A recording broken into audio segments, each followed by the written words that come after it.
খারাপ সময় আর খারাপ খবর কেবলই দীর্ঘ হচ্ছে বাংলাদেশে ক্ষমতাচ্যুত প্রধানমন্ত্রী শেখ হাসিনা ও তার মিত্র মোদি সরকারের জন্য।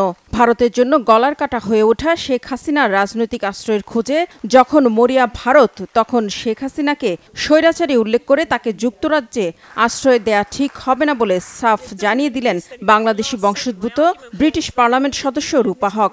যুক্তরাজ্যের ক্ষমতাসীন লেবার পার্টির এই সদস্য শেখ হাসিনার আমলকে রক্তপিপাসু ও চরম অজনপ্রিয় উল্লেখ করে বলেন, যার বিরুদ্ধে আন্তর্জাতিক অপরাধ আদালতে বিচারের দাবি রয়েছে তাকে আশ্রয় দেয়া সমীচীন হবে না। ব্রিটিশ সংবাদ মাধ্যম দ্য স্ট্যান্ডার্ডে এক নিবন্ধে যুক্তরাজ্যে শেখ হাসিনার আশ্রয় না দেওয়ার পক্ষে মত তুলে ধরেন রূপা হক।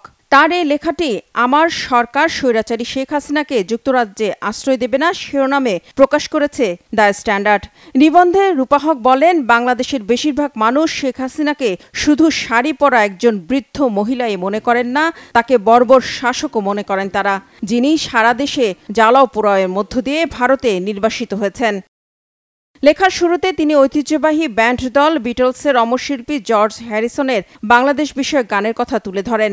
রূপা হক লিখেছেন, বাংলাদেশ কতটা বিশৃঙ্খল ছিল তা নিয়ে গেয়েছিলেন জর্জ হ্যারিসন। গেল কয়েক সপ্তাহে তিনি আবার সঠিক প্রমাণিত হলেন। রূপা হক বলেন, সাদ্দাম হোসেনের ক্ষমতাচ্যুতির মতো ঘটনার প্রতিফলন দেখা গেছে এবারের আন্দোলনের পরেও জাতির পিতা ভাস্কর্য গুড়িয়ে দেওয়ার মধ্য দিয়ে। শেখ হাসিনা স্বাধীনতার পর সবচেয়ে বেশি সময় ধরে বাংলাদেশকে স্বৈরতান্ত্রিকভাবে শাসন করেছেন বলেও মত দেন রূপা হক। তিনি লেখেন, আন্দোলনের সময় ইন্টারনেট বিচ্ছিন্ন করে দেওয়া হয়েছিল যাতে পুরো বিশ্বের সাথে যোগাযোগ করতে না পারে বাংলাদেশের জনগণ। বলেন, গুলি করে শত শত মানুষকে হত্যা করেছে শেখ হাসিনা সরকারের আইনশৃঙ্খলা বাহিনী।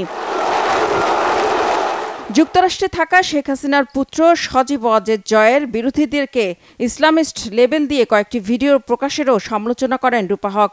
বিশ্লেষকরা বলছেন, ব্রিটিশ ক্ষমতাসীন দলের একজন এমপির এমন কঠোর মন্তব্যের পর শেখ হাসিনার যুক্তরাজ্যে আশ্রয় পাওয়ার সম্ভাবনা একেবারেই কমে এসেছে। তীব্র ছাত্র জনতার আন্দোলনের মুখে বাংলাদেশ থেকে ভারতে যাওয়ার পর এখনও সেখানেই আছেন তিনি। যদিও ভারত এখন পর্যন্ত তাকে আনুষ্ঠানিকভাবে আশ্রয় দেওয়ার কোনো ঘোষণা দেয়নি রাজনৈতিক ও কূটনৈতিক কারণে।